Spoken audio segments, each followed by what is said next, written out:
Pandian store serial இனி வரப்போற எபிசோட்ஸ்க்கான review தான் பார்க்க போறோம். அடுத்தடுத்த சுவாரஸ்யங்களை தெரிஞ்சுக்கிறதுக்கு இந்த வீடியோவை ஸ்கிப் பண்ணாம கடைசி வரைக்கும் பாருங்க. நம்ம சரவணன் இருந்துட்டு மயில் கிட்ட இருந்து எப்படியாவது தப்பிச்சே ஆகணும் அப்படின்னு வேலையா டிவோர்ஸ்க்கு அப்ளை பண்ணி மயில் வீட்டுக்கு அனுப்பி வச்சிடறாங்க. இன்னொரு பக்கம் பார்த்தீங்கன்னா நம்ம மயில் வீட்டுக்கு கொரியர் பாய் போயிட்டு அந்த டிவோர்ஸ் நோட்டீஸை கொடுக்குறாங்க. இந்த பக்கம் பார்த்தீங்கன்னா நம்ம சரவணன் இந்த விஷயத்த அப்பா கிட்ட சொல்லி ஆகணும்னு பாண்டியன் ஸ்டோர் கடைக்கு போறாரு. போன உடனே அப்பா மயிலுக்கு நான் டிவோர்ஸ் அப்ளை பண்ணிட்டேன்ப்பா அப்படின்னு நம்ம பாண்டியன் கிட்ட சொல்லுவோம். பாண்டியன் பயங்கர ஷாக்கு.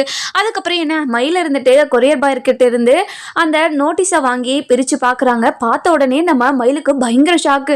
அப்படியே அழுதுகிட்டே இருக்காங்க. நம்ம பாக்கியம் இருந்துட்டு மயிலு எதுக்காக அழுதுகிட்டு இருக்க, என்ன லெட்டர் அது அப்படின்னு சொல்லிட்டு கேட்கவும், மா அவங்க உண்மையாவே எனக்கு டிவோர்ஸ் நோட்டீஸ் அனுப்பிட்டாங்கம்மா அப்படின்னு சொல்லிட்டு சொல்லுவோம். ஐயோ என்னடி சொல்ற, நீ சொல்றது உண்மையதானாடி அப்படின்னு சொல்லிட்டு கேட்கவும், ஆமாம்மா எனக்கு டிவோர்ஸ் நோட்டீஸ் அனுப்பியிருக்காங்கம்மா, இப்போ நான் என்னம்மா பண்றது, என்னோட வாழ்க்கை அவ்வளோதானம்மா அப்படின்னு சொல்லிட்டு நம்ம பாக்கியத்துக்கிட்ட நம்ம மயில் கேட்டுக்கவும், இங்கே பாருடி அவங்கள நான் சும்மாவே விட மாட்டேன், அவங்கள என்ன பண்ணுறேன் பாரு அப்படின்னு ஆட்டோவை பிடிச்சிக்கிட்டு கிளம்புறாங்க. நம்ம மயில் இருந்துட்டு, அம்மா என்னம்மா பண்ண போற, நீ இங்கே பாரு எங்கே போறேன்னு சொல்லிட்டு போ அப்படின்னு சொல்லிட்டு கேட்குறாங்க. ஆனால் நம்ம பாக்கியமும் மாணிக்கமும் அவங்க பாட்டுக்கு மயில்கிட்ட எதுவுமே சொல்லாமல் கிளம்பிடுறாங்க. அதுக்கப்புறம் மயில் இருந்துட்டு இவங்க என்ன பண்ண போறாங்கன்னே தெரியல, நம்ம பண்ணது தப்பும் இல்லாமல் இவங்க என்ன பண்ண போறாங்கன்னு தெரியலையே அப்படின்னு ஒரு பக்கம் மயில் இருந்துட்டு யோசிச்சுக்கிட்டே உட்காந்துக்கிட்டு இருக்காங்க. அழுதுகிட்டும் இருக்காங்க. தன்னோட வாழ்க்கை அவ்வளோதான், இனிமே நம்மளோட புருஷன் வீட்டுக்கு போயிட்டு வாழ முடியாது அப்படின்னு பயங்கரமாக அழுதுகிட்டு இருக்காங்க. சுடர் இருந்துட்டு, அக்கா அழுகாதீங்கக்கா, கண்டிப்பாக இந்த பிரச்சனை ஒரு முடிவுக்கு வரும்க்கா அப்படின்னு சொல்லிட்டு சொல்லவும், என்ன முடிவு வரும், நான் இனிமேல் இந்த வீட்டில் தான் இருக்க போகிறேன், அந்த முடிவு தானே, அது ஏற்கனவே எனக்கு தெரிஞ்சு போச்சு, இதுக்கு மேலே என்னோடய வாழ்க்கை இப்படி தானே இருக்கும் அப்படின்னு அழுதுகிட்டே இருக்காங்க. இன்னொரு பக்கம் பார்த்தீங்கன்னா நம்ம பாக்கியம் இருந்துட்டு போலீஸ் ஸ்டேஷனுக்கு போகிறாங்க. போன உடனே மகளிர் போலீஸ் ஸ்டேஷனுக்கு போய் உள்ளே போகிறாங்க. உள்ளே போன உடனே, ஐயோ என்னோட பொண்ணு வாழ்க்கை இப்படி ஆயிடுச்சு, என்னோட பொண்ணு வாழ்க்கை இப்படி பண்ணிட்டாங்களே அப்படின்னு கதறிட்டு போகவும், அங்கே இருக்க கான்ஸ்டபிள் இருந்துட்டு, இங்கே பாருங்கம்மா, இங்கே வந்து எதுக்காக கத்திக்கிட்டு இருக்கீங்க, மெதுவாக வந்து என்ன ஏதுன்னு கம்ப்ளைண்ட் கொடுங்க, என்ன விஷயம்னு சொல்லிட்டு இந்த மாதிரி கத்துற வேலை எல்லாம் போலீஸ் ஸ்டேஷன்ல வச்சுக்காதீங்க அப்படின்னு கான்ஸ்டபிள் சொல்லவும், இங்க பாருங்கம்மா,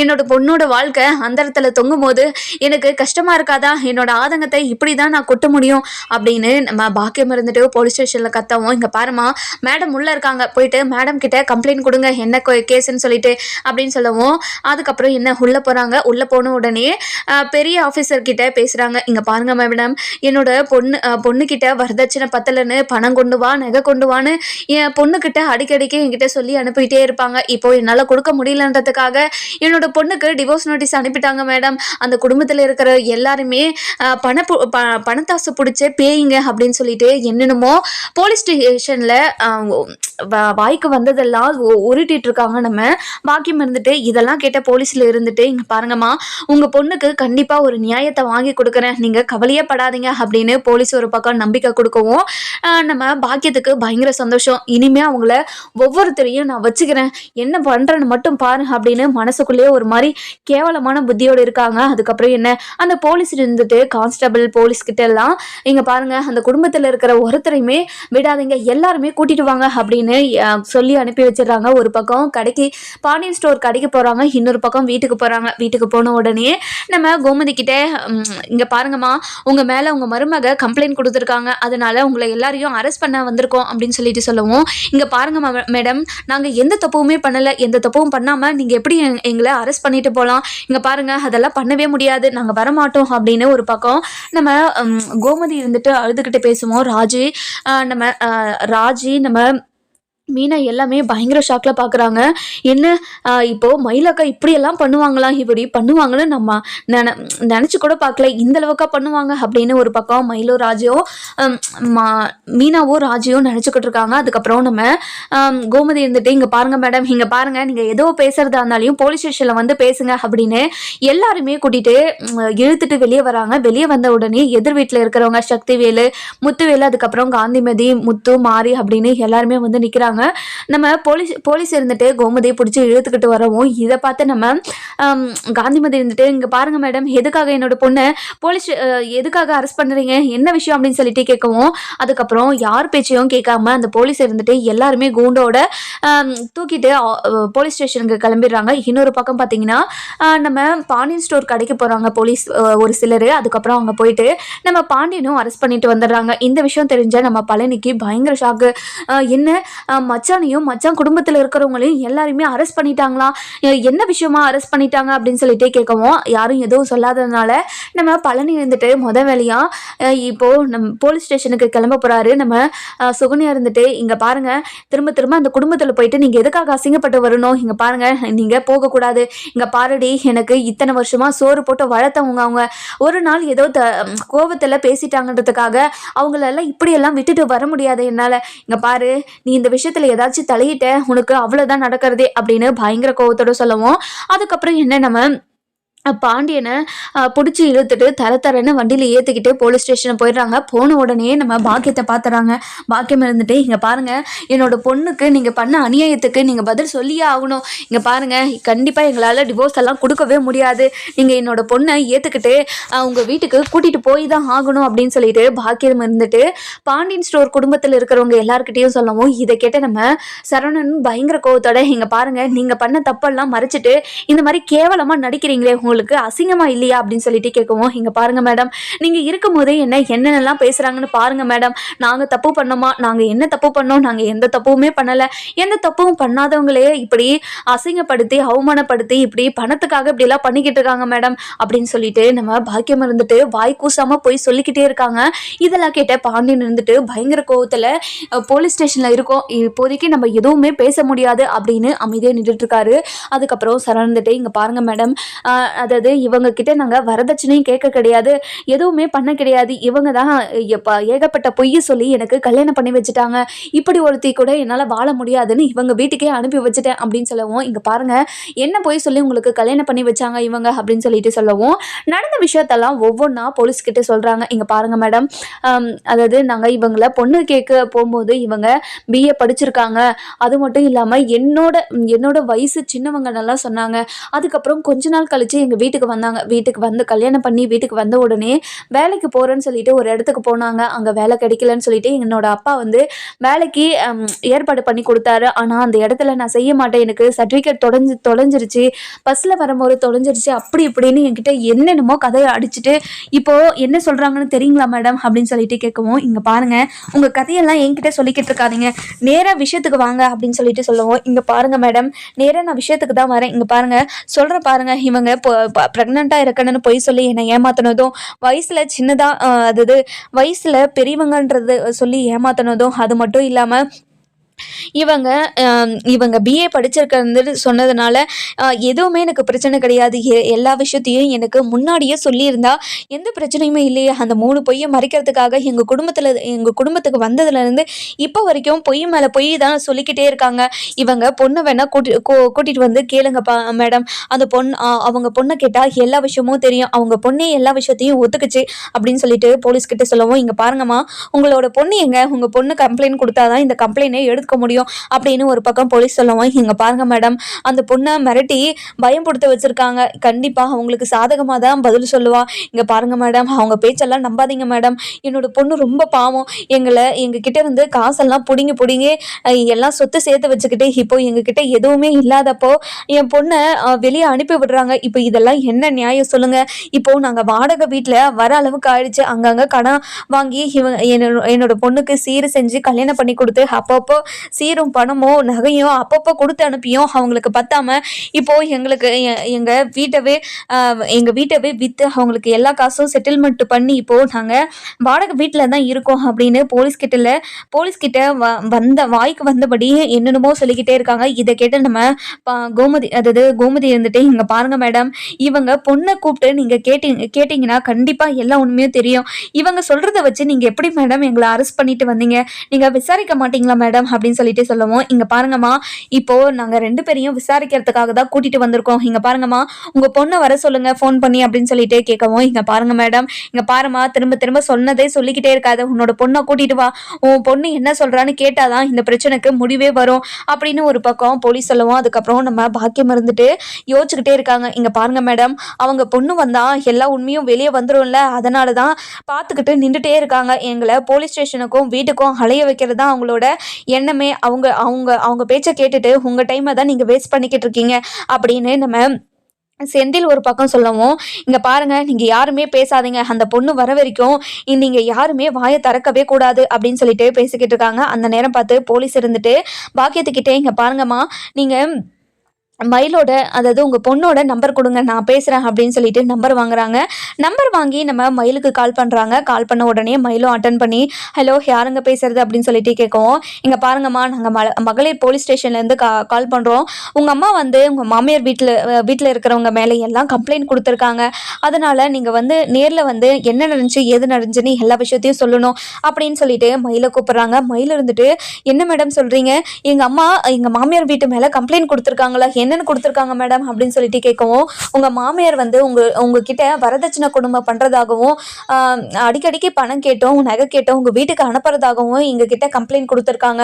ஐயோ, அப்படியெல்லாம் இல்லை மேடம் அப்படின்னு சொல்லிட்டு சொல்லவும், இங்க பாருங்கம்மா, நீங்க நேர்ல வந்து என்ன ஆச்சு ஏதாச்சுன்னு தெள்ள தெளிவா எல்லார்கிட்டையும் சொன்னாதாம்மா இந்த பிரச்சனைக்கு ஒரு முடிவே கிடைக்கும் அப்படின்றாங்க. சரிங்க மேடம், நான் இப்பவே வரேன் அப்படின்னு பதறி போயிட்டு அதாவது போலீஸ் ஸ்டேஷனுக்கு வராங்க. வந்த உடனே நம்ம போலீஸ் இருந்துட்டு, இங்க பாருங்கம்மா, உங்க மேல மட்டும் தப்பு இருந்தது, இப்பவே உங்களை எல்லாருமே நான் ஜெயில போட்டுருவேன் அப்படின்னு சொல்லிட்டு பேசிக்கிட்டு இருக்காங்க. அந்த நேரம் பார்த்து மயில இருந்துட்டு பதறி போயிட்டு ஓடி வராங்க. இங்க பாருங்க மேடம், எங்க அம்மா சொன்னதெல்லாம் பொய் மேடம், எங்க அம்மா சொன்னதெல்லாம் உண்மையே கிடையாது. அவங்க ரொம்ப நல்லவங்க. அவங்க எங்க கிட்ட வரதட்சணை கேட்கவே கிடையாது. நாங்க தான் அவங்க கிட்ட வரதட்சணைன்னு சொல்லிட்டு, அதாவது நாங்களே கொடுக்குறோம், 80 பவுன் நகை கொடுக்குறோன்னு சொல்லிட்டு 8 பவுன் நகை மட்டும்தான் நாங்கள் தங்கம் கொடுத்தோம். மீதி எல்லாம் கவரிங்காக கொடுத்து மற்றவங்க எல்லாரையும் ஏமாற்றிட்டோம். நாங்கள் பண்ணது தான் தப்பு மேம். அவங்கள எல்லாரையும் பழி வாங்கணுன்றதுக்காக எங்கள் அம்மா இப்படி புத்தி கெடுத்தனமாக இப்படி வந்து கம்ப்ளைண்ட் கொடுத்துட்டாங்க மேடம் அப்படின்னு சொல்லவும், பாக்கியம் இருந்துட்டு, கூறு கெட்டவில்லை, யாரடி உங்ககிட்ட மிரட்டுறது, இங்கே பாருடி, நீ உண்மையை சொல்லலைன்னா கண்டிப்பாக உன்னோட வாழ்க்கையே நடுத்தெருவில் நின்று தெரிஞ்சுக்கோ அப்படின்னு சொல்லிட்டு சொல்லவும், இங்கே பாருமா, கொஞ்ச நேரம் நிறுத்துமா, உன்னோட பேச்சு கேட்டு கேட்டு தான் என்னோட வாழ்க்கை இந்த நிலைமையில இருக்குது. இங்க பாருங்க மேடம், எங்க அம்மா தான் பொய் சொல்லி இந்த குடும்பத்துக்கு கல்யாணம் பண்ணி வச்சாங்க. இப்போ எல்லா உண்மையும் தெரிஞ்சதும் அந்த குடும்பத்துல இருக்கிறவங்க எல்லாருமே என்னை வெறுத்துட்டாங்க. அது மட்டும் இல்லாம என்னை வீட்டை விட்டு அனுப்பிட்டாங்க மேடம். அனுப்பிட்டதுக்கு அப்புறம் எங்க அம்மா இருந்துட்டு அந்த வீட்டுல இருக்கிறவங்கள சமாதானப்படுத்தாம மேலும் மேலும் அவங்கள கோவப்படுத்துற மாதிரி தான் பேசிக்கிட்டு இருக்காங்க. இங்க இப்ப பாருங்க, அந்த குடும்பத்துல இருக்கிறவங்க கிட்ட சால்வ் பண்ற மாதிரி போய் பேசல, இப்போ கம்ப்ளைண்ட் கொடுத்து அந்த குடும்பத்துல இருக்கிறவங்க கிட்ட கோவம் அதிகமாக்கிட்டு தானே இருக்காங்க. இங்க பாருங்க மேடம், அதாவது என்னோட வாழ்க்கை நாசமானதுக்கு காரணமே என்னோட அம்மா மட்டும்தான், வேற யாருமே இல்லை அப்படின்னு சொல்லிட்டு நம்ம, அதாவது மயில் இருந்துட்டு போலீஸ் கிட்டே சொல்லவும், நம்ம போலீஸ் இருந்துட்டு, என்னம்மா உங்கள் பொண்ணு சொல்கிறது உண்மையா இல்லை நீங்கள் சொல்கிறது உண்மையா, இங்கே பாருங்கள் மேடம், அவ யாரோ பயம் படுத்தியிருக்காங்க, அதனால தான் இப்படிலாம் பேசிக்கிட்டு இருக்காங்க, நீங்கள் நம்பவே நம்பாதீங்க. இங்கே பாருங்கள் மேடம், ப்ளீஸ் மேடம், என்னோட பொண்ணு வாழ்க்கையை காப்பாற்றுங்க, என்னோட பொண்ணு அந்த வீட்லேயே எந்த பிரச்சனையும் இல்லாத மாதிரி வாழும்படி நீங்கள் தான் மேடம் பண்ணணும் அப்படின்னு சொல்லிட்டு சொல்லவும், ஆஹா, உங்கள் பொண்ணு எந்த பிரச்சனையும் இல்லாமல் எங்கள் வீட்டில் வாழணும்னு வேற நினச்சிக்கிட்டு இருக்கீங்களா, இங்கே பாருங்கள் மேடம், இப்படி ஒரு பொய் சொல்கிறவளை எப்படி மேடம் எங்களால ஏத்துக்க முடியும், எங்க குடும்பத்துல இருக்கிறவங்க யாருமே இது வரைக்கும் எந்த பொய்யும் சொன்னதே கிடையாது, இப்படி இருக்கிறப்போ இவங்க இப்படி கேவலமா பொய் சொல்லியிருக்காங்களே அப்படின்னு சொல்லிட்டு சொல்லுவோம். அதுக்கப்புறம் என்ன, நம்ம பாக்கியம் இருந்துட்டு, இங்கே பாருங்கள் மேடம், அவங்க பொய் சொல்கிறாங்க மேடம், அவங்க சொல்கிறதெல்லாம் நீங்கள் நம்பவே நம்பாதீங்க அப்படின்னு சொல்லிட்டு சொல்லவும், அந்த நேரம் பார்த்து சக்திவேல் வராங்க. சக்திவேல் வந்ததுமே, இங்கே பாருங்கள் மேடம், இந்த பரதேசி பாண்டியன் குடும்பத்தை நம்பவே நம்பாதீங்க, இந்த அம்மா சொல்கிறதெல்லாம் உண்மைதான், இவங்க வரதட்சணை குடும்பம் கேட்டு அந்த தினமும் அவங்க அம்மா வீட்டுக்கு அனுப்புறத நானே பார்ப்பேன், அதுவும் வாரத்துக்கு ஒரு முறை அந்த பொண்ணை அடித்து துன்புறுத்தி அவங்க வீட்டுக்கு அனுப்புவாங்க, அது கேட்க போனால் நீங்கள் எதுக்காக கேட்குறீங்க அப்படின்னு சொல்லிட்டு எங்ககிட்டையும் சண்டைக்கு வருவாங்க மேடம், நீங்கள் இந்த குடும்பத்தை சும்மாவே விடாதீங்க அப்படின்னு ஒரு பக்கம் நம்ம சக்திவேல் இருந்துட்டு பாண்டியன் குடும்பத்தை எப்படியாவது ஜெயிலில் போடணுன்றதுக்காக என்னென்னமோ பேசிக்கிட்டு இருக்காங்க. அதுக்கப்புறம் என்ன, இதெல்லாம் கேட்ட பாண்டியன் இருந்துட்டு, இங்க பாருங்க சார், இந்த குடும்பத்துக்கும் எங்களுக்கும் ஒரு பிரச்சனை இருக்குது, அதனால தான் இவங்க இப்படியெல்லாம் பேசிக்கிட்டு இருக்காங்க, இவங்க பேசுறதெல்லாம் நம்பாதீங்க அப்படின்னு ஒரு பக்கம் பாண்டியன் சொல்லவும், இங்க பாருங்க மேடம், இந்த பரதேச குடும்பத்தெல்லாம் நம்பாதீங்க, இந்த குடும்பத்தில் இருக்கிறவங்க எல்லாம் எப்படி தெரியுங்களா, இவங்க பெத்து வச்சிருக்காங்கல்ல பசங்க, இவங்க எல்லாருமே இன்னொரு குடும்பத்துல இருந்து பொண்ணை வந்து இழுத்துட்டு ஓடி போய் கல்யாணம் பண்ணிக்கிட்டாங்க. இப்போ ஒரு பொண்ணை வந்து கல்யாணம் பண்ணிக்கிட்டு வந்து வரதட்சணை கொடுமையாக பண்ணுறாங்க. இந்த குடும்பத்தில் இருக்கிறவங்க எல்லாருமே இப்படி தான் மேடம். நீங்கள் இந்த குடும்பத்தில் இருக்கிறவங்க எல்லாருமே ஜெயிலில் போட்டு ஒரு லாடம் கட்டினா தான் கண்டிப்பாக அவங்க திருந்துவாங்க அப்படின்னு ஒரு பக்கம் சக்திவேல் இருந்துட்டு ஏற்றி விட்டுக்கிட்டே இருக்காரு. அதுக்கப்புறம் இதெல்லாம் கேட்டுட்டு இருந்தேன் நம்ம கோமதிக்கு கோவம் தாங்கலை. இங்கே பாருங்க, எங்களோட குடும்ப விஷயத்தில் நீங்கள் எதுக்காக தலையிடுறீங்க? இங்கே பாருங்க, திரும்ப திரும்ப எங்களோட குடும்ப விஷயத்தில் நீங்கள் தலையிட்டே இருந்தீங்கன்னா அப்புறமா நடக்கிறதே வேற தெரிஞ்சுக்கோங்க அப்படின்னு பயங்கர கோவத்தோடு சொல்லுவோம். அதுக்கப்புறம் நம்ம சக்திவேல் இருந்துட்டு வராரு. வந்த உடனே நம்ம பாக்கியத்துக்கிட்ட இங்கே பாருமா நீ மட்டும் உஷாரா இல்லைனா உன்னோட பொண்ணோட வாழ்க்கை அவ்வளோதான். நீ கண்டிப்பாக அந்த குடும்பத்தில் இருக்கிறவங்கள ஜெயிலில் தள்ளியே ஆகணும். அப்போ தான் உன்னோட பொண்ணோட வாழ்க்கை நிம்மதியாக இருக்கும். உன்னோட பொண்ணு வந்து அந்த வீட்டில் வந்து வாழ்வா அப்படின்னு சொல்லிட்டு ஏற்றி விட்டுக்கிட்டு இருக்கோம். அதுக்கப்புறம் போலீஸ்க்கு எது உண்மை எது பொய்னே தெரியல. அதுக்கப்புறம் நம்ம மயில் இருந்துட்டு இங்கே பாருங்கள் மேடம், அவங்க சொல்கிறது எல்லாமே போய். இங்கே இருக்கிறவங்க எல்லாருமே ரொம்ப நல்லவங்க, என்ன ரொம்ப நல்லா தான் பார்த்துக்கிட்டாங்க. நான் தான் போய் சொல்லி இந்த குடும்பத்தை ஏமாற்றிட்டேன் மேடம். இங்கே பாருங்கள், நான் சொல்கிறத நம்புங்க, நான் சொல்கிறது தான் உண்மை அப்படின்னு சொல்லிட்டு போலீஸ் ஸ்டேஷனில் நம்ம மயில் எல்லா உண்மையும் சொல்லுவோம். அதுக்கப்புறம் நம்ம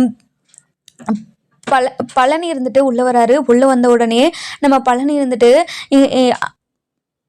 மச்சான், ஏன் மச்சான், என்னாச்சு மச்சான் அப்படின்னு சொல்லிட்டு கேட்கவும், அதுக்கப்புறம் நம்ம பாண்டியன் இருந்துட்டு எதுவுமே பேசாமல் அமைதியாகவே இருக்காரு. அதுக்கப்புறம் பாண்டியன் இருந்துட்டு உள்ளே போன உடனே பயங்கர கோவத்தோடு நின்றுட்டுருக்காரு. அதுக்கப்புறம் பழனி இருந்துட்டு இங்கே பாருங்கள் மேடம், என்னோட மச்சான் குடும்பத்தில் இருக்கிறவங்க யாருமே பொய்யும் சொல்ல மாட்டாங்க, அதே மாதிரி தப்பும் பண்ண மாட்டாங்க. இந்த குடும்பத்தில் இருக்கிறவங்க தான் பொய் சொல்லி என்னோட மச்சான் குடும்பத்தை ஏமாற்றி என்னோட மாப்பிள்ளையோட வாழ்க்கையை நடுத்தருவில் நிறுத்திட்டாங்க. என் மாப்பிள்ளை இப்போது வாழ்க்கையை இழந்துட்டு நிற்கிறான். சொல்லப்போனால் என்னோட மாப்பிள்ளை தான் இப்படி போலீஸ் ஸ்டேஷனில் கம்ப்ளைண்ட் கொடுத்துருக்கணும். இவங்க என்னமோ நாங்கள் தப்பு பண்ண மாதிரியே இப்படி என் மச்சான் குடும்பத்தை நடுத்தரில் நிற்கிறேன்னு சொல்லிட்டு ஏமாற்றிக்கிட்டு இருக்காங்க. இங்கே பாருங்கள் மேடம், அவங்க சொல்கிறதெல்லாம் நம்பாதீங்க அப்படின்னு சொல்லிட்டு ஒரு பக்கம் நம்ம பாக்கியம் இருந்துட்டு பயங்கர கோபம் பாண்டியன் கிட்ட, இங்கே பாருங்கள் சம்மந்தி, நீங்கள் சொல்கிறது கொஞ்சமான நியாயமாக இருக்கா? என்னோடய பொண்ணு உங்களுக்கு எவ்வளவோ மாடு மாதிரி உழைச்சிருக்கு, அன்பாக கொட்டியிருக்கு. அது மட்டும் இல்லாமல் என்றைக்காவது என்னோடய பொண்ணு உங்களுக்கு மரியாதை கொடுக்காம போயிருக்கா? அது ஏதோ 3 பொய் சொல்லி கல்யாணம் பண்ணதுனால இப்படி என்னோடய பொண்ணை இந்த நிலைமைக்கு கொண்டு வந்துட்டீங்களே அப்படின்னு பயங்கர கோபமாக சொல்லவும், அதுக்கப்புறம் இங்கே பாருங்கள் மேடம், அவங்க வாயிலே உண்மையெல்லாம் வந்துருச்சு. இப்போதைக்கு எங்கள் மேலே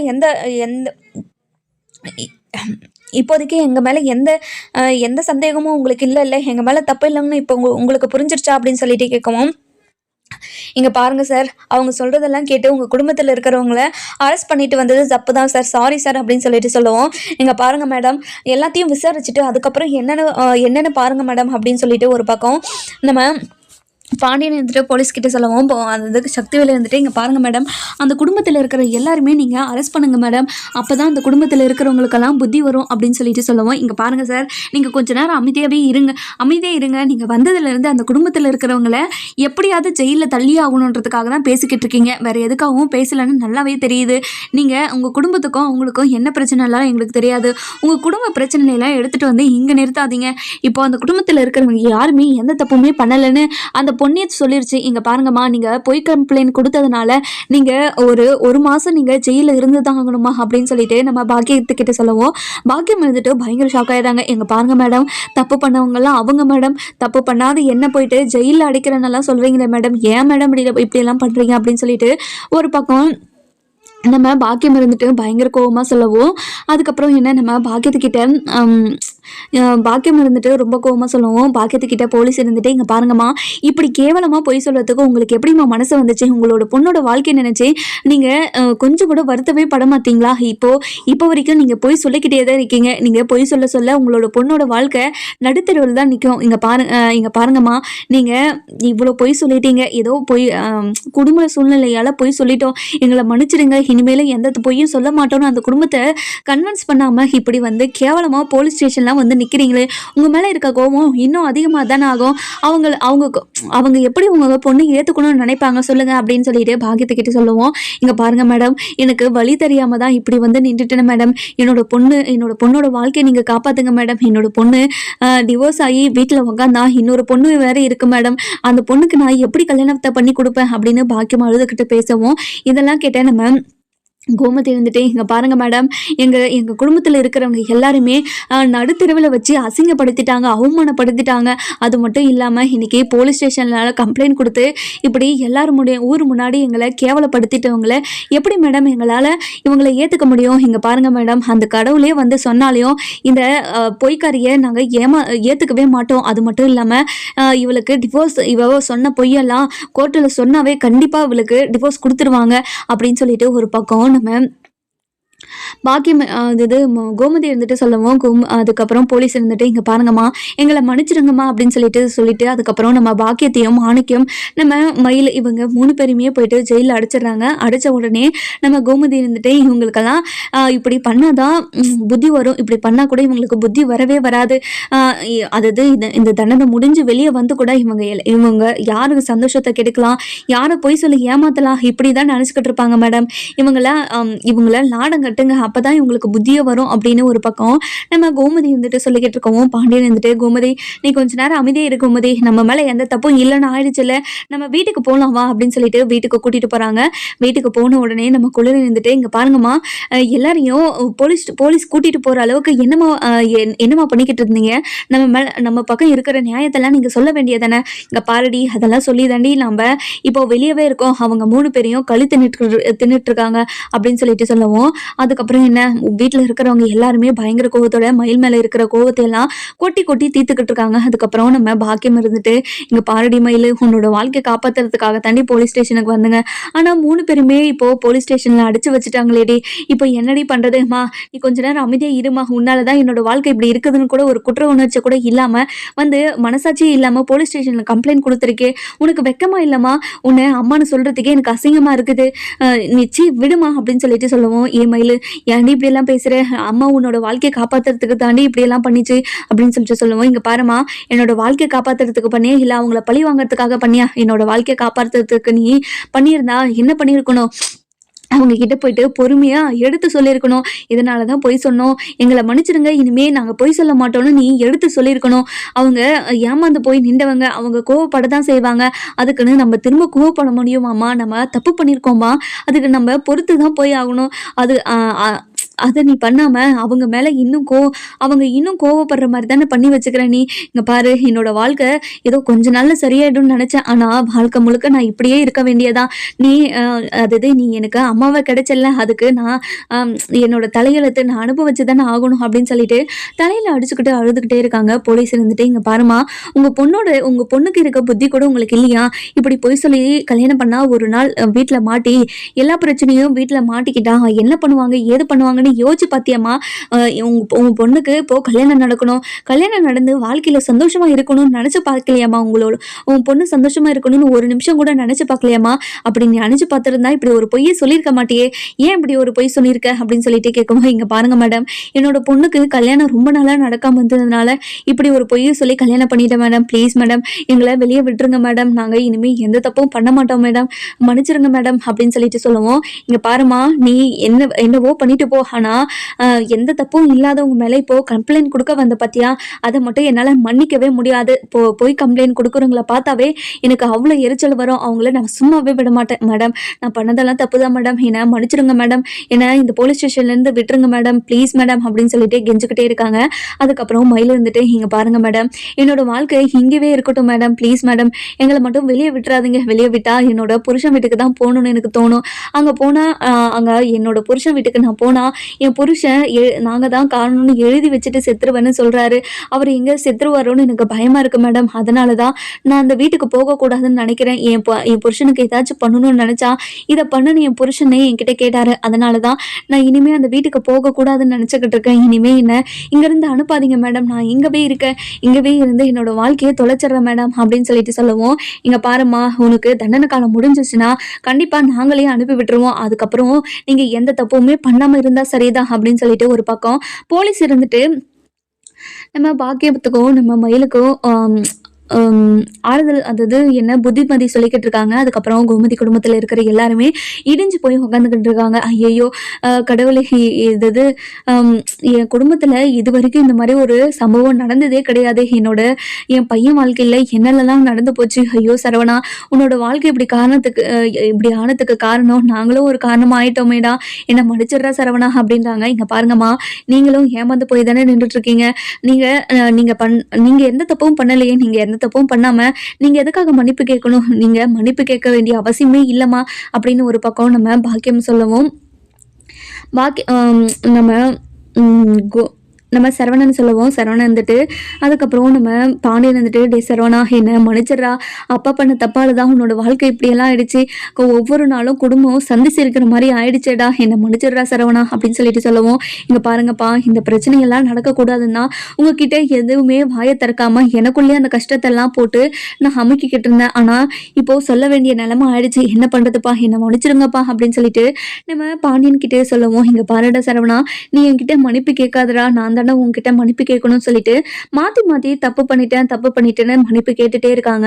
அதுக்கப்புறம் என்ன, இந்த பிரச்சனைக்கு ஒரு முடிவு கிடைக்குமா கிடைக்காதான்னு சொல்லிட்டு நம்ம வர எபிசோட்ல பார்க்கலாம். இந்த வீடியோ உங்களுக்கு பிடிச்சிருந்தா லைக் பண்ணுங்க, சப்ஸ்கிரைப் பண்ணுங்க, மறக்காம பெல் ஐகானையும் கிளிக் பண்ணிக்கோங்க.